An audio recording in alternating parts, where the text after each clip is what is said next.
नमस्कार class 12th UP board के सभी छात्रों को जय हिंद। तो बच्चों आप सभी लोग अपने अपने पेपर की आंसर की मैच करेंगे। बच्चों ये है जो हमारा पेपर है सामान्य हिंदी का है। और बच्चों आप लोग अपने अपने पेपर का पेपर कोड अवश्य मैच करें ताकि यहाँ पर आप लोग वही आंसर की को मैच कर सकें। तो बच्चों ये जो हमारा पेपर है आपको पता कि प्रयागराज हमारा महाकुंभ था, जिस कारण बच्चों वहाँ पर अधिक भीड़ थी। तो वहाँ पर जो उसका पहला पेपर हिंदी का था उसको बच्चों यहाँ पर आगे कर दिया गया था। तो वही बच्चों आज आपका पेपर हुआ था। तो आप सभी लोग अपने अपने पेपर की आंसर की को मैच कर लेंगे, ठीक है बच्चों। यहाँ पर अगर आप लोग वीडियो पर नए हैं तो वीडियो को प्लीज़ सब्सक्राइब एवं लाइक शेयर करना बिल्कुल ना भूलें। तो बच्चों यहाँ पर सबसे पहले आपका जो खंड का है, यहाँ पर बच्चों आपको बहुविकल्पीय प्रश्न आपसे पूछे गए हैं। तो यहाँ पर बच्चों आपका पहला क्वेश्चन कह रहा है कि हजारी प्रसाद द्विवेदी जी की रचना कौन सी है। तो बच्चों यहाँ पर आप देखेंगे जो आपके ऑप्शन नंबर 4 वाला है हिंदी साहित्य की भूमिका, जो कि बच्चों यहाँ पर आपका ऑप्शन नंबर 4 वाला करेक्ट आंसर हो जाएगा। इसके बाद यहाँ पर आपसे क्वेश्चन कह रहा है कि रामचंद्र शुक्ल द्वारा लिखा गया निबंध कौन सा है। तो वो बच्चों हमारा है राष्ट्र का स्वरूप। कौन सा है? राष्ट्र का स्वरूप, जो कि बच्चों यहाँ पर काफ़ी ज़्यादा ये इंपॉर्टेंट रचना है आपके एग्जाम के पॉइंट ऑफ व्यू से। इसके बाद बच्चों यहाँ पर कह रहा है कि अजात शत्रु की विधा क्या है। तो बच्चों जो हमारे अजात शत्रु है वो बच्चों जयशंकर प्रसाद जी की रचना है। किसकी है? जयशंकर प्रसाद जी की रचना, जो कि बच्चों हमारा नाटक विधा है। इसकी विधा क्या है? नाटक विधा है। इसके बाद यहाँ पर आपसे कह रहे हैं कि निम्नलिखित में से अज्ञेय जी की रचना कौन सी है। बच्चों अज्ञेय जी की रचना कौन सी है? शेखर एक जीवनी। तो यहाँ पर आपका ऑप्शन नंबर बच्चों 4 वाला करेक्ट आंसर हो जाएगा। इसके बाद यहाँ पर आपसे क्वेश्चन कह रहे हैं, क्वेश्चन नंबर 11 वाला कह रहा है कि बहादुर कहानी के लेखक हैं। तो यहाँ पर आपसे पूछ रहा है कि बहादुर कहानी के लेखक कौन है। बच्चों बहादुर कहानी के लेखक कौन है? अमरकांत। कौन है? अमरकांत। तो यहाँ पर आपका ऑप्शन नंबर 4 वाला करेक्ट आंसर हो जाएगा। इसके बाद बच्चों यहाँ पर आपका क्वेश्चन नंबर का से यहाँ पर आपसे पद से संबंधित आपसे क्वेश्चन पूछे जाते हैं। तो बच्चों यहाँ पर आपका जो पहला क्वेश्चन है, कबीर दास प्रमुख कवि थे। बच्चों कबीर दास जो हमारे कवि थे निर्गुण ज्ञानश्री काव्यधारा के कवि थे, जो कि बच्चों यहाँ पर आपका ऑप्शन नंबर 3 वाला करेक्ट आंसर हो जाएगा, ठीक है। ऑप्शन नंबर 3 वाला यहाँ पर आपका क्वेश्चन हो जाएगा, ठीक है। इसके बाद बच्चों यहाँ पर आप लोग नेक्स्ट क्वेश्चन देखेंगे, क्वेश्चन नंबर खा। यहाँ पर आपसे कह रहा है कि बिहारी लाल ने मुख्य रूप से किस छंद की रचना की है। मतलब कि बच्चे जो हमारे कवि हैं बिहारी लाल, वो मुख्यतः किस कवि के रचना में छंद में अपनी जो उनकी रचनाएं हैं उन्होंने अपनी रचनाओं में किस छंद का प्रयोग किया है। बच्चों हमारा कौन सा हो जाएगा? दोहा छंद का प्रयोग किया है। आंसू रचना किसकी है? काफ़ी बच्चों ये इंपॉर्टेंट रचना है, ये आपके एग्जाम में हर वर्ष पूछे जाने वाली रचना है।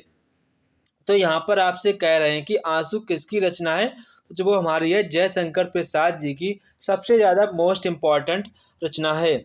इसके बाद यहाँ पर आपसे कह रहे हैं क्वेश्चन नंबर घ, छायावाद स्थूल के प्रति सूर्य का विद्रोह है किसने कहा है। तो बच्चे किसने कहा है? यह बच्चों का है गुलाब राय जी ने कहा है। तो यहाँ पर आपका बच्चों ऑप्शन नंबर 2 वाला करेक्ट आंसर हो जाएगा। इसके बाद यहाँ पर आपसे क्वेश्चन नंबर 11 कह रहा है कि दूसरा तार सप्तक का प्रकाशन कब हुआ था। तो ये हमारा हुआ था 1951 को हमारा दूसरा तार सप्तक प्रकाशित हो चुका था। इसके बाद बच्चों यहाँ पर आपको गद्यांश पर आधारित प्रश्न दिए गए थे। तो बच्चों यहाँ पर आपको एक पैराग्राफ दिया गया था। तो सबसे पहले बच्चों मैंने आपको वीडियो बनाया भी था जहाँ पर मैंने आपको बताए थे कि आपके कौन कौन से इंपॉर्टेंट चैप्टर हैं, उन्हीं चैप्टर से आपका 100% फंसता है। तो अगर आपने वो वीडियो देखी होगी तो आप इस क्वेश्चन को इजीली कर पाए होंगे। तो बच्चों यहाँ पर आपको सबसे पहले आपसे पूछना कि इसका संदर्भ क्या है और आपको उसकी बच्चों व्याख्या करनी। तो ये तो बच्चों क्वेश्चन हर एक स्टूडेंट इसको कर लेता है इजीली, तो आप यहाँ पर इसको टेंशन नहीं लेंगे। बस यहाँ पर आपको इसको छोड़ कर नहीं आना था, मतलब कि आपको अपनी भाषा में कुछ ना कुछ अवश्य लिख कर आना था, ठीक है बच्चों। इसके बाद अगर आपने अथवा वाला किया होगा तो बहुत अच्छी बात है, ठीक है। इसके बाद जो सेम उसी प्रकार का यहाँ पर आपको पद्यांश पर दिया जाता है, जहाँ पर आपसे यहाँ पर पद्यांश से संबंधित आपके पाठ का नाम, लेखक का नाम और रेखांकित अंश की व्याख्या पूछी जाती है। उसी पद्यांश पर आधारित आपसे कुछ प्रश्न भी पूछे जाते हैं जिनका उत्तर आप आसानी से दे सकते हैं। बस बच्चों आपको इस क्वेश्चन को कभी भी एग्जाम में ढील कर नहीं आना चाहिए, ठीक है। इसके बाद बच्चों हम लोग नेक्स्ट क्वेश्चन पर बढ़ते हैं, जहाँ पर बच्चों आपको जीवन परिचय लिखना था। तो बच्चों यहाँ पर आप लोग मुझे कमेंट बॉक्स में कमेंट करके बताएंगे कि आपने जीवन परिचय में एक लेखक की कितनी रचनाएं लिखी हैं। मतलब कि आपने हजारी प्रसाद द्विवेदी जी की रचनाएं कितनी लिखी हैं, मतलब किसी लेखक की आपने मैक्सिमम कितनी रचनाएं लिखी हैं वो मुझे बताना है। इसी प्रकार बच्चों यहाँ पर आप लोगों को पद्यांश पर आधारित प्रश्न पूछे गए, मतलब कि आपको पद्य पर यहाँ पर आप लोगों से जीवन परिचय लिखने को बोल रहे थे, पद्य पर। ठीक है, तो पद्य पर आपने आपको सेम उसी प्रकार से हेडिंग डालकर आपने लिखा होगा। ठीक है, तो यहाँ पर आपसे तो आपको यहाँ पर उसी प्रकार से आपने लिखना था, जैसे आपके ऊपर लिखा था सेम आपको उसी प्रकार से यहाँ पर लिखना था। इसके बाद यहाँ पर कह रहा है कि बहादुर कहानी का उद्देश्य व प्रकाश डालिए। यहाँ पर आपको अधिकतम अधिकतम अधिकतम आपको यहाँ पर अधिकतम आपको यहाँ पर 80 शब्दों में यहाँ पर बच्चों लिखना था, 80 शब्दों में यहाँ पर आपको लिखना था। ठीक है, इसके बाद यहाँ पर आपको पंचलाइट कहानी दी गई तो इसको आपको अथवा में करना था। इसके बाद बच्चों यहाँ पर आपको अपने स्वपठित खंडकाव्य के आधार पर जो भी आपका बच्चों डिस्ट्रिक्ट पड़ता होगा उसी के डिस्ट्रिक्ट अकॉर्डिंग यहाँ पर आपको करना था। ठीक है बच्चों, इसके बाद बच्चों यहाँ पर आप नीचे आएंगे, सबसे और नीचे आएंगे तो यहाँ पर आपको संस्कृत खंड से आपसे क्वेश्चन पूछे गए थे। कुछ नहीं बच्चों करना था, यहाँ पर आपको संदर्भ लिखना था और हिंदी में अनुवाद करना था। जो यहाँ पर संदर्भ का मतलब है कि प्रस्तुत संस्कृत गद्यांश हमारी पाठ पुस्तक हिंदी के जिस पाठ से लिया गया उसका पाठ का नाम, फिर आप हेडिंग डालेंगे हिंदी में अनुवाद, फिर आपको दो में से किसी एक का हिंदी में अनुवाद कर देना था। इसके बाद यहाँ पर आपका क्वेश्चन नंबर ख आता है, जहाँ पर बच्चों आपको यहाँ पर सशंद्र हिंदी में अनुवाद करना था। यहाँ पर आपको अथवा में से कोई एक करना था। इसके बाद बच्चों यहाँ पर आपको मुहावरे दिए गए थे, तो यहाँ पर आपको किसी एक मुहावरे का, तो बच्चे देखो ऐसे क्वेश्चन हर एक बच्चा कर लेता है। अगर आप इन क्वेश्चंस को छोड़ रहे हैं तो फिर आप मानिए कि आप एक समझदार स्टूडेंट नहीं हैं। आप जब भी कभी एक देखो, चार ऑप्शन आपको कोई एक करना है तो जो सभी यहाँ पर हमारे ख्याल से सभी के सभी आसान है। अपना उल्लू सीधा करना, अपना काम निकालना, ईद का चांद होना दिखाई ना देना, तो वो सारे के सारे इतने आसान है कि आप इनको इजिली कर पाएंगे। ठीक है, इसके बाद यहाँ पर आपसे कह रहे हैं कि आपको एक आप पठित गद्यांश दिया जाता है जहाँ पर आपसे क्वेश्चन पूछे जाते हैं बच्चों आपके आउट ऑफ सिलेबस, मतलब कि कहीं से भी आपसे उठाकर पूछा जा सकता है, तो आपके पास एक बेहतर समझ होनी चाहिए। ठीक है, तो आप ऐसा मैं मानता हूँ कि आपने इस क्वेश्चन को पक्का फोड़ दिया होगा। ठीक है, अथवा में से आपको बच्चों कोई एक करना था, अथवा में से आप इसको इजिली कराए होंगे। इसके बाद बच्चों यहाँ पर आपसे व्याकरण से संबंधित प्रश्न आते हैं, तो बच्चों ये हमारे लिए काफ़ी ज़्यादा इम्पॉर्टेंट हो जाता है। ठीक है, तो हम लोग इनको चेक कर लेते हैं एक बार। तो यहाँ पर आप देखेंगे कि निम्नलिखित शब्द युग्म में आपका सही अर्थ आपको यहाँ पर चयन करना है। तो यहाँ पर आपका अविराम है, अभिराम है, तो अविराम का मतलब होता है लगातार, अभिराम का है अर्थ सुंदर। जिस बच्चे ने यहाँ टिक लगाया है बिल्कुल सही लगाया है, तो यहाँ पर आपका ऑप्शन नंबर बा वाला करेक्ट आंसर हो जाएगा।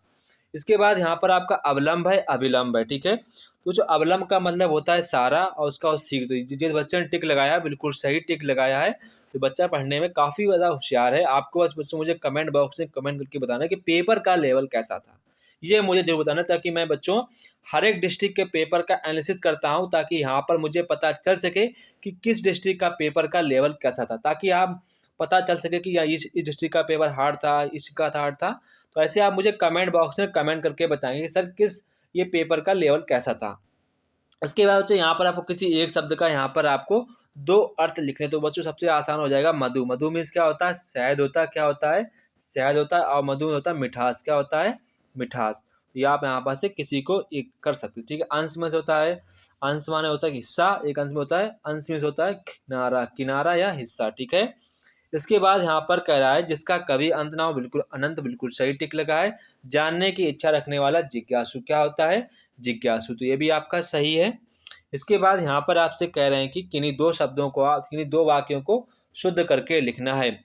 मैं आपके भविष्य की कामना करता हूँ, तो आप लिखेंगे मैं आपके उज्जवल भविष्य की कामना करता हूँ। क्या लिखेंगे, मैं आपके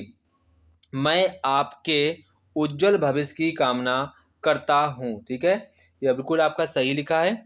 इसके बाद यहाँ पर कह रहा है उसे हानि की चिंता नहीं है। ठीक है, तो हानि गलत लिखा है, ऐसे हानि लिखेंगे। ठीक है, हानि, ये आपको यहाँ पर दो करने, तो आप इसको इजीली कर पाएंगे। ठीक है, इसके बाद जो यहाँ पर आपसे व्याकरण, जहाँ पर आपको किसी एक पर या वीर रस पे या श्रृंगार पे या रूपक या अम्यक या दोहा या चौपाई, ठीक है, यहाँ पर आपको एक एक करने थे।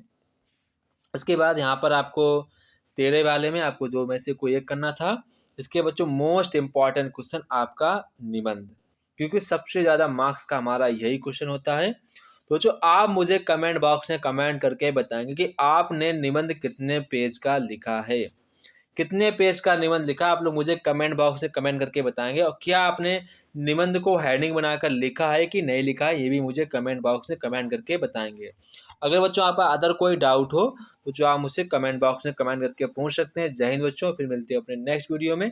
तब तक के आप सभी बच्चों को जय हिंद।